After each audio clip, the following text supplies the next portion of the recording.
So I am very aware that after this last weekend in Calling Memphis, Syndra has shown herself to be a legitimate performing hero. That said, I do still question her long-term viability within the meta itself. But even so, I personally have really been struggling to get her to work with how my mind works. So over the last couple weeks, I've been skewing back to an old familiar and going back and visiting Fai. So in today's video, I wanted to kind of go back and talk about the new toys and kind of the new approach I'm taking with him after the Hunted. A huge shout out to our channel members for supporting what we do here. If you want to get involved with the channel and the Dice Commando community, please consider joining as a channel member. Remember, these videos are only possible with your support. You can show that support with a like, a subscribe, and by leaving us a comment and sharing your feedback. Community first, and go Commando. Hey there, my flesh and blood friends. Welcome back to Dice Commando and Go Again, a fabulous cast, and thanks so much for tuning in here on your Flesh and Blood Friday. We've got more competitive coming right around the corner with RTN season starting. There's a calling on the other side of the globe, at least for me, maybe not for you. But either way, we're going to get lots more data after, Calling Memphis was obviously the first one of the Hunted season. So we're going to get a lot more data, see what the meta does and all that, and then see what the stores do. So very exciting out of that. That said, Syndra did well last weekend, which I think, I know I can speak for myself. I didn't think she was, it surprised me, right?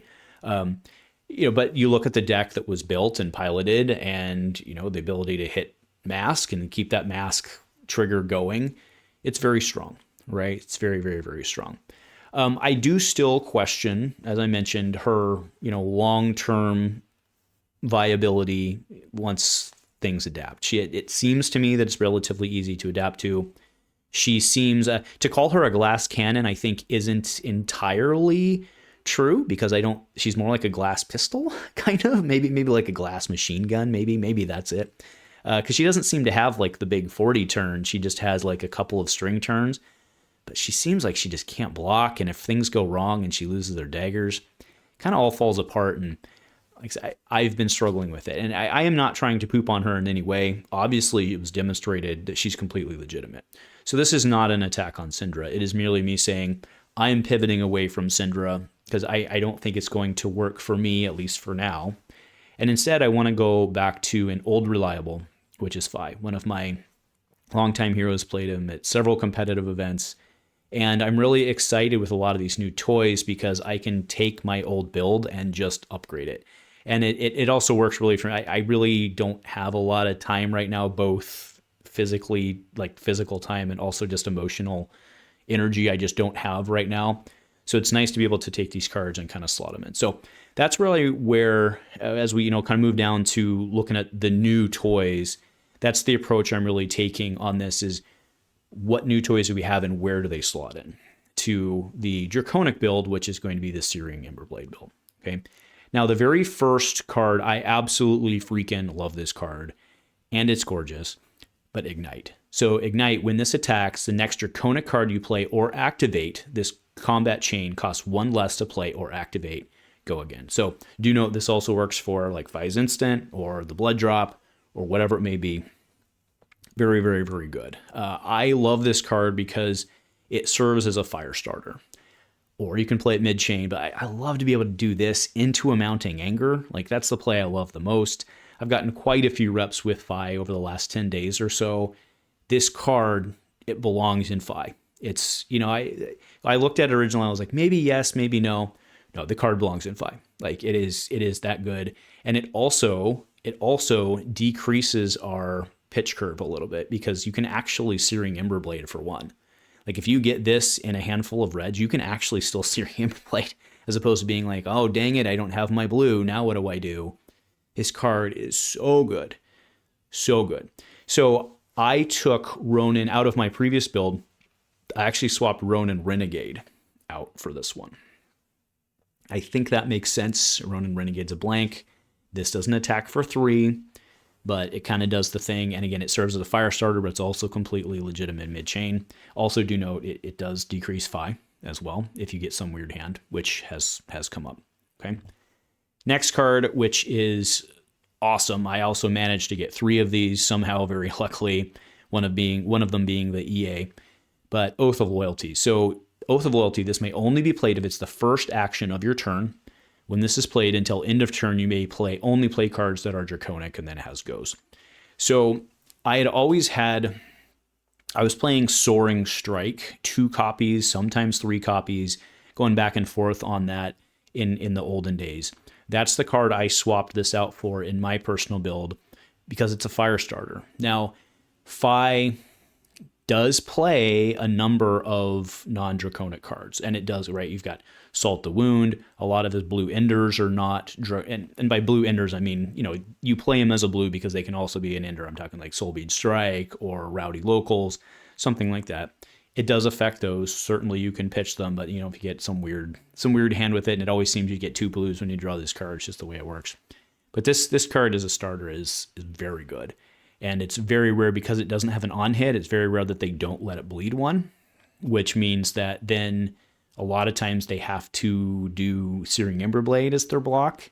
In the second, if you come with Emberblade in second position, then they block it because then they're trying to keep you off mask or stuff like that. But that's the other problem is Ancestral Empowerment. You can't play with this. Not a Draconic card, right? That would be sweet if you could do that, but you cannot. Now, talking about this card, I had kind of already let the cat out of the bag. I swapped this out for the Soaring Strike spot. I do have to be honest, I'm missing Soaring Strike a little bit because Soaring Strike, when it hits, could give Lava Burst or it could give Snatch, Go Again. It's very good.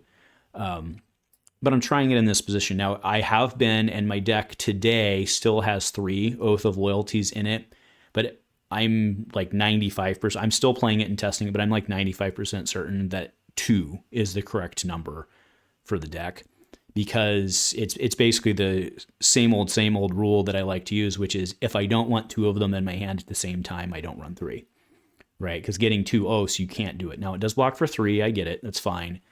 But that's not what you want to be doing, right? You want to be going 4 wide and doing the thing. So I think Oath of Loyalty times 2 is right, and that's why it's also convenient that it swaps out for Soaring, which is also like my Warble 2-3 slot. But I really like this card.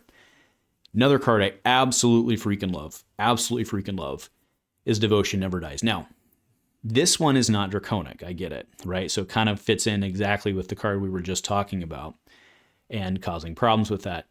But this card, threatening the bounce, it doesn't have to be Draconic. It looks for Draconic before it, right? So I can do some stupid things and have done some stupid things when either folks didn't want to block, which happens a lot right now, early meta, or when they just couldn't. Because you can come in, let's say, with like Rising Anger or Brand. Well, Brand, I'm not, let's say Rising, because it doesn't matter if it's Draconic or not, so we don't use Brand, right? Say Rising, Devotion. Then you swing Emberblade. Okay. Now, if they let it hit, you don't worry about resources. If they do hit, maybe you don't swing Emberblade, you come with something else. You can also then Phoenix Flame. Again, remember, this won't count towards it, but you can Phoenix Flame for Draconic before and just keep bouncing these. I have had turns where I've swung with this 3 times. Now, where I think people are going to disagree is right now, I've taken out the slot I've swapped this for is Double Strike. So I've taken out my double strikes, and I'm playing 3 Devotion Never Dies. This is another card, though, that I think I want 2 of. The thing is, because it is a natural 1/4 with Go Again, it's actually not horrible, right? Like if you draw 2 of them, it's not the end of the world. But again, they're not Draconic, so you don't necessarily get your 1, like your Flame. But it's not the end of the world, so I might end up keeping 3 of these, but the only time I regret having this instead of Double Strike, or the only time so far, is when I've had a Lava Burst in my hand. That's really the only time when it's mattered. Because this card usually sucks out blocks because they're scared of it. And if it doesn't, you can do really, really stupid things. So I really like this card. I like this card a lot. I do think that taking out Double Strike is the right play. Because remember, what you were trying to do with Double Strike was really just abuse Rupture or make them block inefficiently on Mask. Maybe you'd be able to Brand with it and you'd get 1 Draconic out of it. But by and large, I think this is an upgrade. Actually, I'm pretty certain that this is an upgrade over that. Very simple card that I like is Hot on Their Heels. I know we don't care about Marked in Fai, but this is just another red Lava Burst, right? It blocks 3, costs 0, comes in for 3, does everything you want it to do except start a chain. Love this card. It's functionally blank, right? It's functionally a Lava Burst. I mean, it's not blank because it needs 2. That would be nice if this was blank, but it's not. But this is a really good card, and I actually don't remember what I took out for this one, if I'm being honest with you. It'll probably come to me, but I did. Oh, I know what I did. I screwed with some ratios, and remember we had Art of War Fallout, and I had never really self-corrected after that, so I had slots open. That's why. It's actually taking Art of War spot, which is not a fair trade, but it is what it is, folks. Next one. So this one obviously is a will to one of. Drop of Dragon Blood. This is a very interesting one that I've been kind of bouncing around on a little bit. I'm not sure if this is good or not. I have been playing it because I wanted to be testing it. It's let me do some pretty fun things because it can get you that free resource. That said, if Fai's doing what he wants to do with Emberblade, you generally have a blue and you generally don't need that one extra. Like, there's not very many turns where you're doing enough to get 2 Draconic links where you need the extra resource. And because this backfills itself, it doesn't, if you weren't playing it, you'd still have the card. So I think probably long-term this drops out, but I am playing around with it right now to see. So my list right now has it, but my list obviously, as we've been talking about, is in flux. So I think probably no, but this one's been fun to test. And then the last card, this is not a secret, like loyalty. I think I saw a TCG player email the other day where this was actually the most bought card of the first 5 days from TCG player, which is very interesting. But Loyalty Beyond the Grave. So while this is in your graveyard at the start of your turn, you may banish 2 cards named this from your graveyard. And if you do, draw a card. It's been very nice. It took my Sink Below slot. As many of you know, I was playing Sink Below. This took Sink Below slot. It did not take the that all you got slot. That's still in there, which I feel is very appropriate for the meta. But yes, this did take my Sink Below slot. Also, I forgot to mention with Devotion, it took the slot for Double Strike, and actually hot on their heels also to make room for that and some sideboard flex.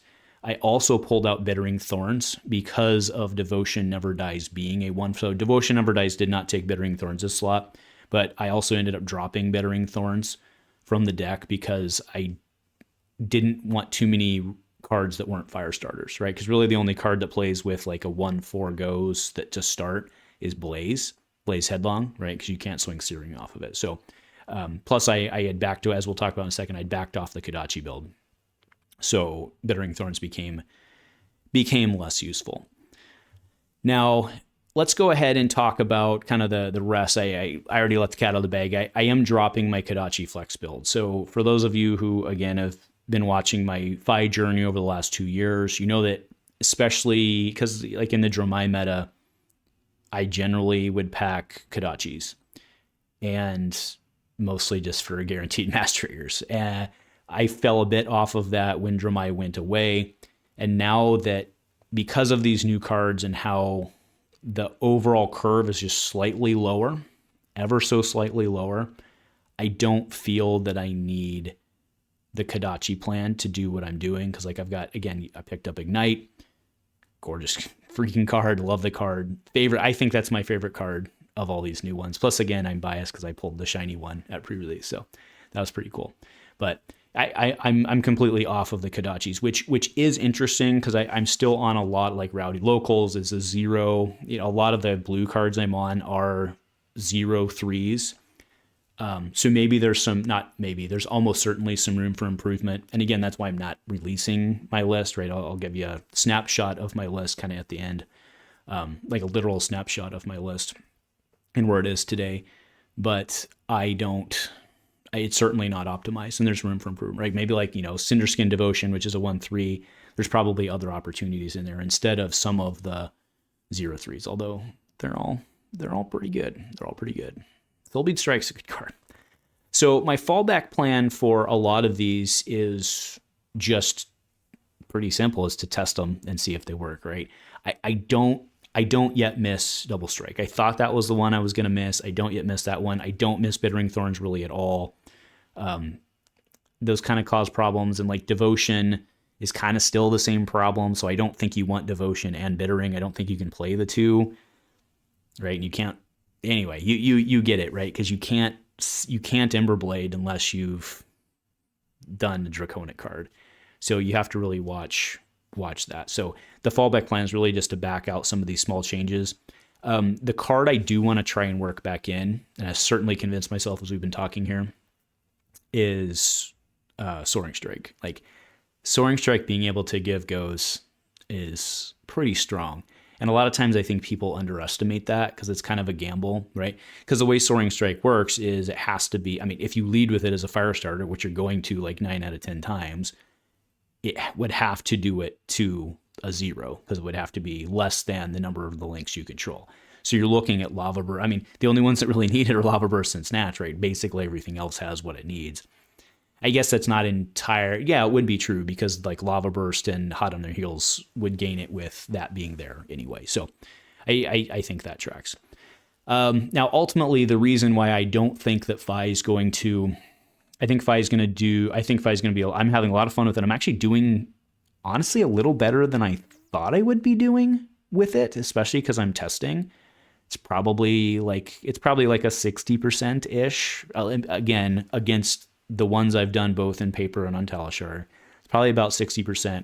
Remember, I have a lot of experience with him the way I like to play him, so it works for me, which is a little unpredictable. Plus, there's a lot of new cards I think people haven't figured out. So again, take that all with a grain of flame, I suppose. But I really think that he's gonna struggle because if you banish the Phoenix Flame, like that hurts. It's a big deal, right? Not only does it take away many rupture lines, but it takes away your additional 1 to 2 damage every turn, depending on if you've shoot code or not. And it's really not that hard to do that right now. So I think that's going to be his biggest hiccup. But kind of taking us back up to the top, I do think he's going to end up being more, maybe not consistent, more reliable than Syndra in the end. But we will see. I'm not done with Syndra, to be clear. I still want to try her, and I still want to get her to work and at least figure it out so I can like at least tell myself I got it. But I think Fai's, don't count Flameboy out yet.